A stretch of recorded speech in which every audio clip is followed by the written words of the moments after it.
Ce qu'on voit ici, ce sont justement les cyanobactéries qui nous intéressent. C'est un prélèvement qui a été effectué par notre collègue néo-zélandaise à la surface d'une pierre.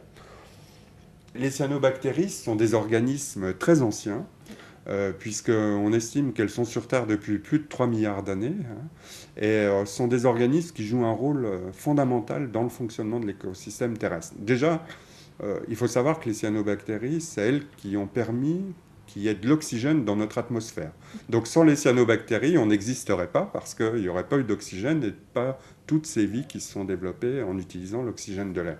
Donc elles jouent un rôle positif et majeur dans les écosystèmes. Le problème pour les lacs, les rivières, les étangs, enfin les écosystèmes continentaux, c'est que quand ces écosystèmes sont trop chargés en nutriments, elles vont proliférer au détriment des autres espèces. Et quand ces proliférations concernent des espèces qui sont capables de fabriquer des toxines, là, ça devient un réel problème et un risque pour la santé humaine et animale. Voilà comment ça se présente. Quand on sort les galets de l'eau, on a ces biofilms qui se sont développés à la surface des cailloux. Et ces biofilms sont composés des cyanobactéries. On en a d'autres exemples ici. On voit très bien sur la tranche ces biofilms. Et on voit bien la zone où se sont développées les cyanobactéries sur la pierre, cette zone noire. C'est un problème croissant. On pense qu'il y a un lien avec le réchauffement climatique qui pourrait favoriser ces espèces-là, mais c'est aussi lié à la dégradation de la qualité des eaux et notamment aux apports excessifs en phosphore et en azote dans les écosystèmes aquatiques. Et ça, c'est quelque chose qui est quasi général à l'échelle du globe, et donc on a des problèmes croissants avec ce genre d'organismes. Quand on a commencé à regarder les travaux qui avaient été publiés sur ces bactéries un peu spéciales, on s'est rendu compte qu'il y avait une équipe néo-zélandaise qui possédait une très forte expérience.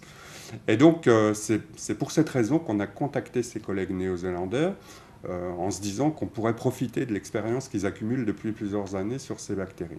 Pour les collègues néo-zélandais, c'était un peu différent. On n'avait jamais travaillé sur ces bactéries dans les rivières. On avait par contre travaillé sur des espèces très proches qui se développent dans les lacs et dans les étangs. Et notamment, on avait développé des approches de biologie moléculaire qui permettaient d'accéder à des informations vraiment intéressantes.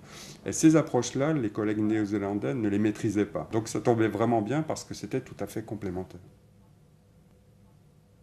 Le but de nos travaux est à la fois de mieux comprendre comment se développent ces proliférations de cyanobactéries, mais il est aussi d'essayer de trouver des solutions pour limiter justement ce développement et de mettre en place des plans de surveillance pour prévenir la contamination des hommes et des animaux par les toxines de ces micro-organismes. En France, on veut développer aussi ce genre de surveillance et ce genre de mise en garde des utilisateurs des rivières par rapport à ces problèmes-là.